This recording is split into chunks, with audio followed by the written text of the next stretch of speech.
Olá pessoal, sejam muito bem-vindos a mais um vídeo. E hoje o tema que nós vamos estar trabalhando aqui é o seguinte: a Bíblia e a mulher esquartejada. Como assim? Você pergunta, como assim mulher esquartejada? É isso mesmo. A Bíblia fala de uma mulher que foi esquartejada. Isso é óbvio, como eu venho dizendo, não vai ser dito dentro das igrejas, não vai ser dito pelos líderes religiosos.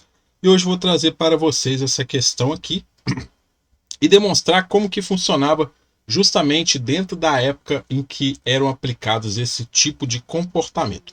Antes de nós iniciarmos, gostaria de pedir a você, deixa aí o seu like para fortalecer o nosso vídeo, para fazer com que esse vídeo se torne relevante aqui dentro do canal do YouTube. E se inscreva aqui no canal, pessoal. Vai aí rapidinho, se inscreva aqui no canal, ativa o sininho para você ficar por dentro das novidades, tá bom? Vamos dar início ao nosso esboço.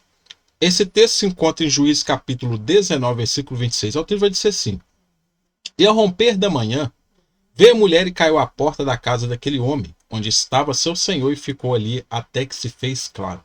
E levantando-se seu senhor pela manhã e abrindo as portas da casa, saindo a seguir o seu caminho, eis que a mulher, sua concubina, jazia à porta da casa com as mãos sobre o limiar.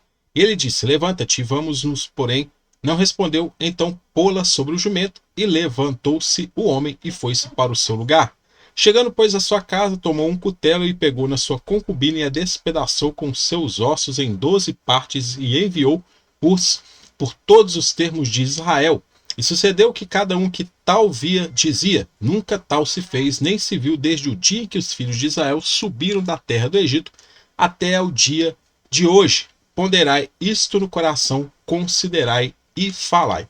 Aí, se você for pegar o contexto desse texto lá de Juízes, você vai ver que essa concubina, ela era casada com este levita, ela o traiu, ela foi para a casa de seu pai.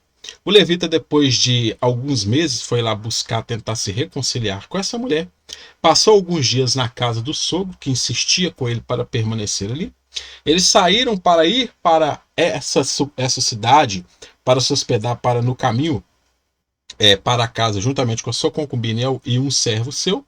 E ali, nesse momento que ele decidiu parar numa certa cidade, os homens daquela cidade tentaram abusar dele e do homem que o hospedou na sua casa. Porém, esse levita, ele lançou a sua concubina para que esses homens abusassem dela a noite inteira. E daí vem todo este contexto que vocês estão vendo, a essa parte em vermelho, porque eu sublinhei para vocês verem que realmente houve o esquartejamento aqui, tá? As palavras do levita para com a sua concubina podem parecer que ele se importava com ela, porém suas atitudes demonstram o contrário. Ele esperou 4 meses depois da súbita partida dela para procurar trazê-la de volta, isso conforme o verso 2 e 3, tá? Então, ou seja, ele esperou 4 meses para ir buscar uma pessoa que, aparentemente, muitas pessoas até acham que ele se importava, mas na verdade não se importava. Entregou a ataques selvagens da multidão para proteger a si mesmo e outras pessoas, isso conforme ali o verso 25.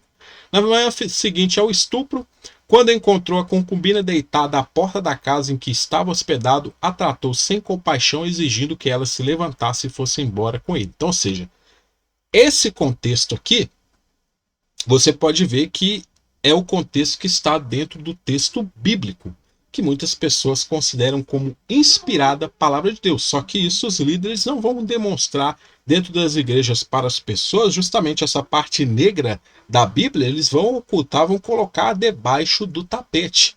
E aí as pessoas pegam só as partes que são boas, né, que prometem riquezas, que prometem saúde, que prometem um monte de coisa, mas esquecem dessas partes negras aí, né?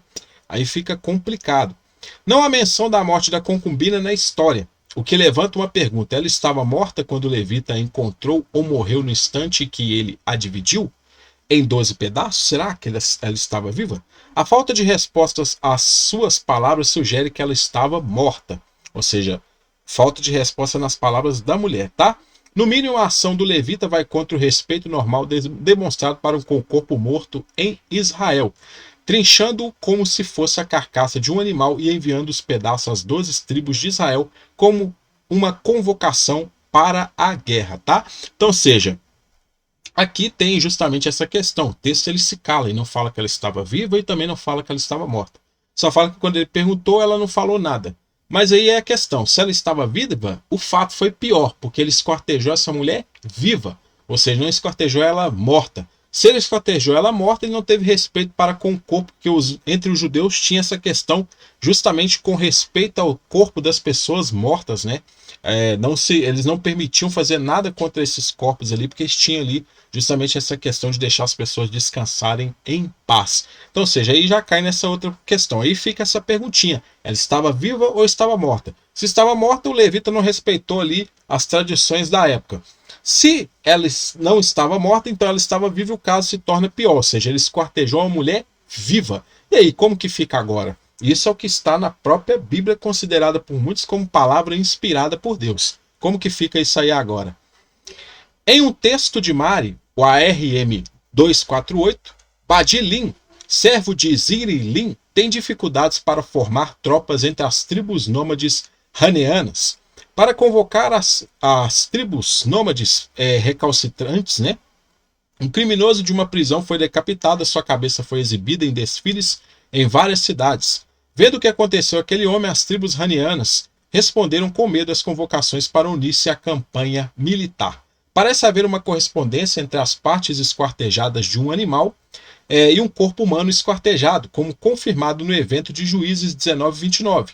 No episódio da concubina, os pedaços foram enviados a cada uma das tribos de Israel. Então, ou seja, existem registros que falam justamente dessa cultura da questão de esquartejar ali, ou seja, indivíduos, para servir como exemplo, para incentivar as tribos, né, os que fazem parte do povo, a se alistarem ali para irem à guerra ou a juntarem-se às tropas para irem para essa guerra, para essa batalha, tá? Então existem as referências bibliográficas, estão todas aí para vocês. Aí nós temos aqui um relevo aqui, né, que é a investidura ali de Zirilim no território de Mari, tá? Tem aqui esse relevo que eu trouxe para vocês verem aí, essa questão, essa inscrição que fala desse indivíduo.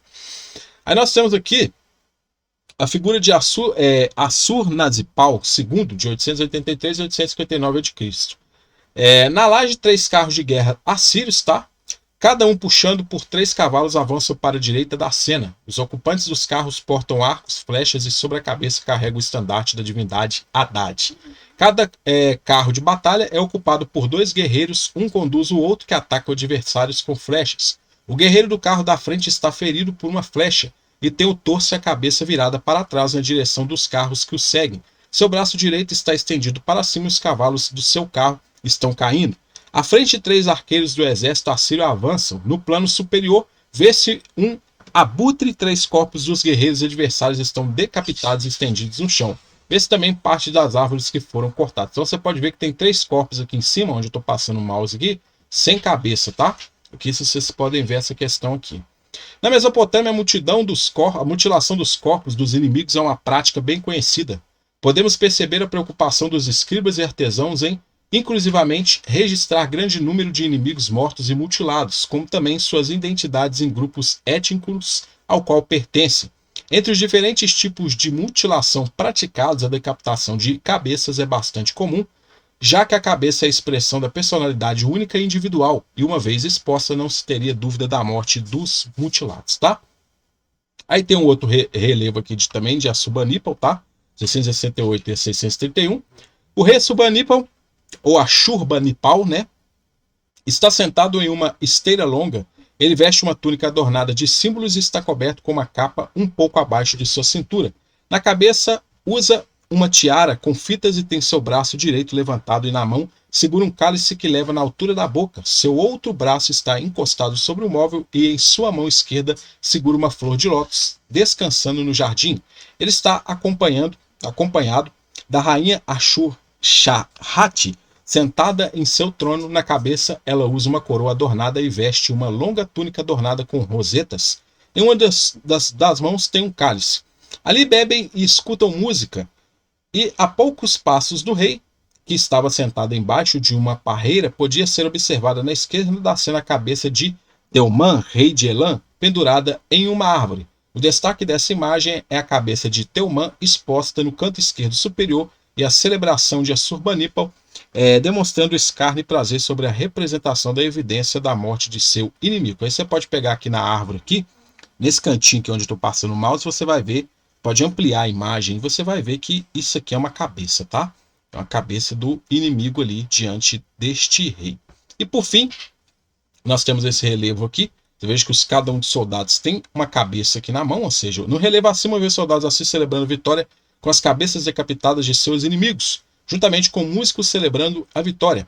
Na primeira linha, vemos 2 soldados assírios vestidos com túnicas, os pés estão descalços, tendo sobre a cabeça está um elmo cônico arredondado pontiagudo. Em cada uma das mãos está a cabeça de um inimigo decapitada. Adiante deles estão 3 músicos vestindo vestes compridas. Os 2 primeiros possuem barba comprida, estão descalços e carregam sobre as mãos um instrumento musical. O terceiro à direita é imberbe, carrega um pandeiro e também está descalço, tá? A mutilação de partes do corpo é um símbolo de força muito utilizado como instrumento de propaganda e terror político, demonstrando aos inimigos o que poderia suceder aos opositores do poder real. Além da decapitação, encontramos a amputação de mãos e pés, empalamento e esfolamento, práticas conhecidas no Oriente Próximo que também facilitavam questões administrativas, como a contagem de partes para contabilizar o número de inimigos mortos. Tá? As referências bibliográficas estão sempre aqui para vocês pesquisarem, tá? Então o que acontece? Os levitas, eles eram proeminentes dentro de Israel. Então o que acontecia? Quando o levita ele falava, um membro da classe sacerdotal falava, aquilo era tido como lei. Quando esse levita decapitou sua mulher e mandou as partes dela para as tribos de Israel, ali era como se fosse uma intimação desse levita, né?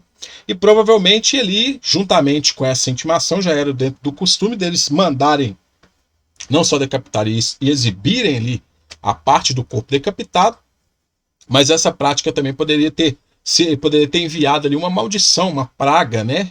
Uma carta rogando uma praga sobre aquele que não viesse para a guerra. Mas só o fato em si de decapitar e mandar uma parte do membro para aquela tribo, isso em si já era uma intimação, isso conforme a prática da época. Então, ou seja, já era uma questão que existia, não era peculiar que aconteceu dentro de Israel, porque as pessoas acham que o que acontece dentro da Bíblia é algo peculiar, é algo único, que aconteceu só naquele momento ali por causa da Bíblia, porque Deus estava agindo. Não, já era uma prática comum entre justamente essas culturas que cercavam Israel, tá? Mas que era um fato, que é um fato repugnante e que não é falado dentro das igrejas, essa parte negra da Bíblia, isso aí, sim, isso sim, você pode ter certeza que não é falado, não. Então hoje eu estou trazendo para vocês verem um pouco aí da Bíblia. Eu já venho trazendo como ela é nua e crua, ou seja, a Bíblia como ela realmente é, os bastidores dela como ela realmente é, ou seja,